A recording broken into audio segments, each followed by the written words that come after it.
Hi everyone, welcome to food festival channel. నేను మీ లక్ష్మిని. Almost మనం మర్చిపోతున్న కూరల్లో కాల్చిన వంకాయతో కమ్మటి కూర కూడా ఒకటండి.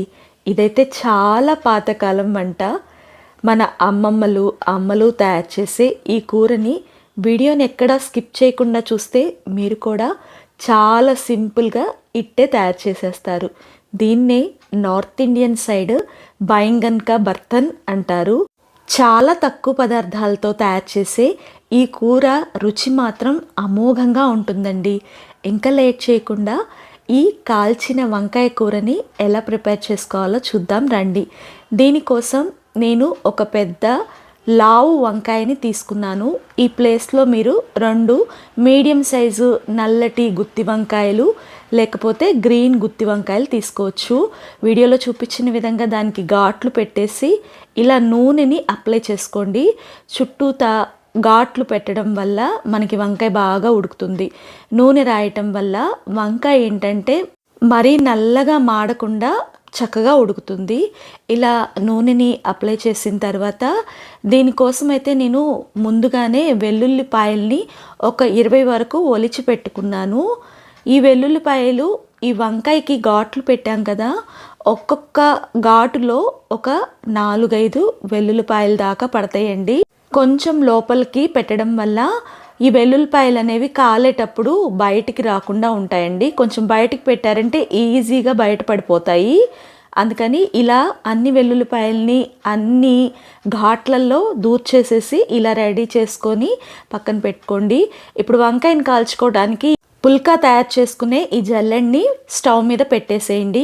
దాని మీద ఈ వంకాయని పెట్టండి. ఈ జల్లెడ అనేది ఇప్పుడు బయట ఆన్లైన్లో చాలా ఈజీగా దొరుకుతుంది. మంటని సిమ్లో పెట్టుకొని మాత్రమే ఈ వంకాయని కాల్చుకోవాలండి.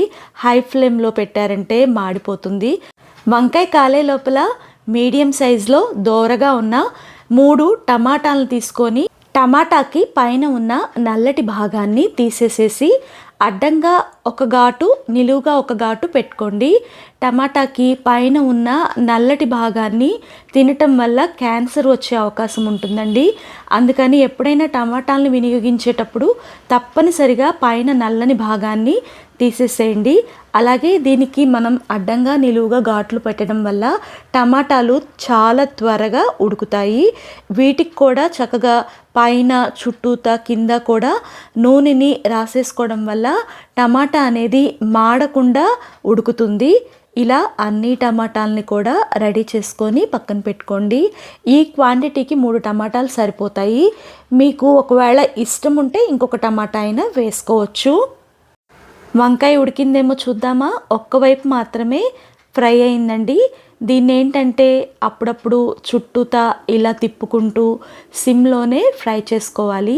ఒకే వైపు పెట్టారంటే ఆ వైపు మాత్రమే మగ్గిపోతుంది, ఇంకొక వైపు మగ్గదు. అందుకని చెప్పని చూడండి, చక్కగా ఒకవైపు అయితే కాలింది. అలాగే ఆ వెల్లుల్లి రెబ్బలు కూడా కొంచెం స్మోకీ ఫ్లేవర్తో భలే ఉంటాయండి. మళ్ళీ నూనె అప్లై చేసుకోండి. దీనివల్ల ఏంటంటే వంకాయ మాడకుండా పర్ఫెక్ట్గా లోపల నుంచి చక్కగా ఉడుకుతుంది.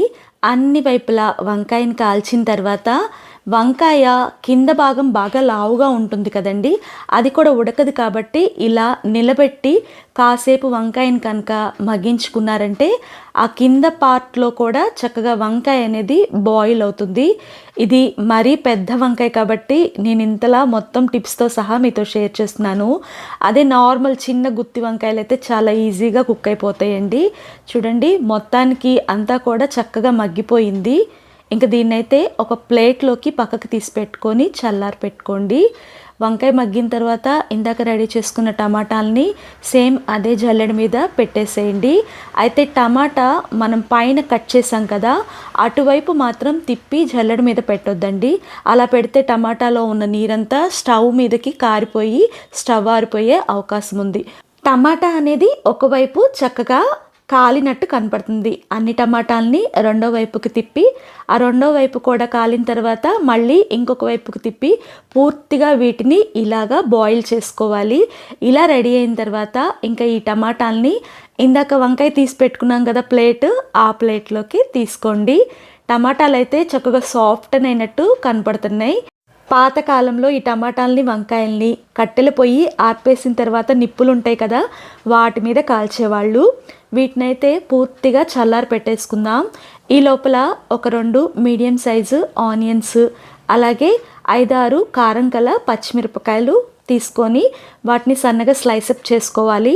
ఇప్పుడు కూర తయారీకి ఒక బాండీని స్టవ్ మీద పెట్టి దానిలో 4 టేబుల్ స్పూన్ల వరకు నూనెను వేసేసి, నూనె కొంచెం వేడెక్కిన తర్వాత టేబుల్ స్పూన్ జీలకర్ర వేయండి. దీనిలో ఇంకా ఎటువంటి పోపు దినుసులు వేయరండి. జీలకర్రని లైట్గా ఫ్రై చేసుకున్న తర్వాత అల్లం ముక్కలు వేయండి. ఇవి 1 ఇంచ్ అల్లాన్ని తీసుకొని తొక్క తీసి సన్నని ముక్కలుగా తరిగినవి, అలాగే ఒక రెమ్మ కరివేపాకు కూడా వేసేసి కరివేపాకు అల్లము సిమ్లోనే 5 నిమిషాల పాటు వేపుకోండి. ఇలా వేపుకోవటం వల్ల కూర మంచి ఘాటుగా ఉండటంతో పాటు కూరకి ఒక డిఫరెంట్ అరోమా వస్తుంది. కట్ చేసుకున్న ఆనియన్స్ అలాగే కట్ చేసుకున్న పచ్చిమిర్చిని కూడా వేసేసేయండి. దీనిలో 1/2 టేబుల్ స్పూను పసుపు వేసి, అలాగే ఉల్లిపాయలు వేగటానికి టేబుల్ స్పూన్ నిండుగా సాల్ట్ని కూడా వేయండి. అంతా కూడా బాగా కలిసే విధంగా ఒక్కసారి మిక్స్ చేసుకున్న తర్వాత ఆనియన్స్ని సిమ్లోనే వేపుకోండి. ఈ ఆనియన్స్ అనేవి మరి ఎర్రగా వేగాల్సిన అవసరం లేదండి. అవి వేగే లోపల వంకాయలు కూడా చల్లారుంటాయి. మిగతా ప్రాసెస్ చూద్దాం రండి. వంకాయలకి పైన ఉన్న తొక్క అనేది చాలా ఈజీగా వచ్చేస్తుందండి. ఎందుకంటే ఈ వంకాయల్ని మనం నూనె అప్లై చేసి కాల్చాం కాబట్టి. కొంతమంది అయితే ఇది వాటర్లో వేసి తీస్తారు, అలా ఏం అవసరం లేదండి, చాలా ఈజీగా వచ్చేస్తుంది. ఇలా వంకాయని రెడీ చేసుకొని పక్కన పెట్టుకొని చిన్నులపాయల్ని వీడియోలో చూపించిన విధంగా చేత్తోనే చిదుముకున్నారంటే చాలా ఈజీగా చిన్నులపాయ అనేది విడిలిపోతుందండి. అన్ని చిన్నులపాయల్ని ఇలాగ స్మాషప్ చేసుకున్న తర్వాత వంకాయని కూడా చిన్నగా స్మాషప్ చేసుకోండి. ఉడికిన వంకాయ కాబట్టి చాలా ఈజీగా స్మాషప్ అవుతుంది. ఇదొక డిఫరెంట్ ప్రాసెస్లో తయారు చేసే కూర.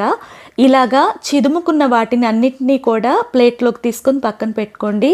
టమాటాలని కూడా పైన తొక్కంతా కూడా తీసేసేయండి. తొక్కు తీసిన తర్వాత టమాటాలని కూడా చేత్తోనే స్మాషప్ చేసేసుకోండి. ఒకవేళ మీకు చేత్తో స్మాషప్ చేసుకోవడం ఇష్టం లేకపోతే స్మాషర్తో అయినా స్మాషప్ చేసుకోవచ్చు. కానీ చేత్తో స్మాషప్ చేసుకుంటే అదొక రుచి వస్తుందండి కూరకి. అంతా కూడా అలా రెడీ చేసుకొని పక్కన పెట్టుకున్న తర్వాత ఉల్లిపాయలు వేగాయేమో చూద్దాము. ఉల్లిపాయలు అయితే వేగిపోయినాయండి, కాకపోతే మరీ ఎర్రగా మాత్రం వేయించుకోవద్దు, కూర రుచి మారిపోతుంది. ఇలా వేయించుకున్న ఉల్లిపాయల్ని ఒక్కసారి మిక్స్ చేసుకొని దీనిలో వంకాయ అలాగే వెల్లుల్లిపాయ ఇంకా ఇందాక స్మాషప్ చేసుకున్న టమాటా వీటన్నిటిని కూడా వేసేసి కూరకి సరిపడా ఉప్పుని 1 టేబుల్ స్పూన్ వరకు వేయండి. ఉప్పు అనేది మీ టేస్ట్కి తగ్గట్టు అడ్జస్ట్ చేసుకొని వేసుకోండి. ఇదంతా కూడా ఒకసారి బాగా మిక్స్ చేసుకోండి. అయితే ఈ కూరలో మనం ఎండు కారం వేయమండి, పచ్చిమిర్చి అల్లం ఘాటుతోనే ఈ కూర మహా రుచిగా ఉంటుంది. మిక్స్ చేసుకున్న తర్వాత మూత పెట్టేసి ఒక 5 నిమిషాల పాటు దీన్ని సిమ్లో ఉడికించుకున్నారంటే వంకాయ టమాటా అలాగే వెల్లుల్లిపాయ ఇవన్నీ కూడా కూరలో బాగా కలిసిపోయి కూర అనేది మరింత రుచికరంగా ఉంటుంది. చూడండి, కర్రీ పర్ఫెక్ట్గా రెడీ అయిపోయింది. లాస్ట్లో ఫ్రెష్గా తరిగిన కొత్తిమీరని ఒక గుప్పెడు వరకు దీంట్లో వేసేసేయండి. కొత్తిమీర కూడా కూరలో బాగా కలిసే విధంగా ఒక్కసారి మిక్స్ చేసుకోండి. ఆ వేడికే కొత్తిమీర అంతా కూడా బాగా మగ్గిపోతుంది. అంతేనండి, కాల్చిన వంకాయతో కమ్మటి కూర రెడీ అయిపోయింది. వేడి వేడి అన్నంలో ఈ వంకాయ కూర వేసుకొని నెయ్యి వేసుకొని తిన్నారంటే అమృతంలాగా అనిపిస్తుంది. మరి మీరు కూడా ట్రై చేస్తారు కదూ. ట్రై చేసి మీకు ఎలా వచ్చిందో ఈ వంకాయ కూర కామెంట్ చేయడం మర్చిపోవద్దు. ఫస్ట్ టైం మన వీడియోస్ చూస్తుంటే ఇలాంటి వంటకాల కోసం మన ఫుడ్ ఫెస్టివల్ ఛానల్ని సబ్స్క్రైబ్ చేసుకొని పక్కనే ఉన్న గంట నొక్కితే నేను పెట్టే ప్రతి నోటిఫికేషన్ మీకు వస్తుంది. వీడియో నచ్చితే లైక్ చేసి షేర్ చేయండి.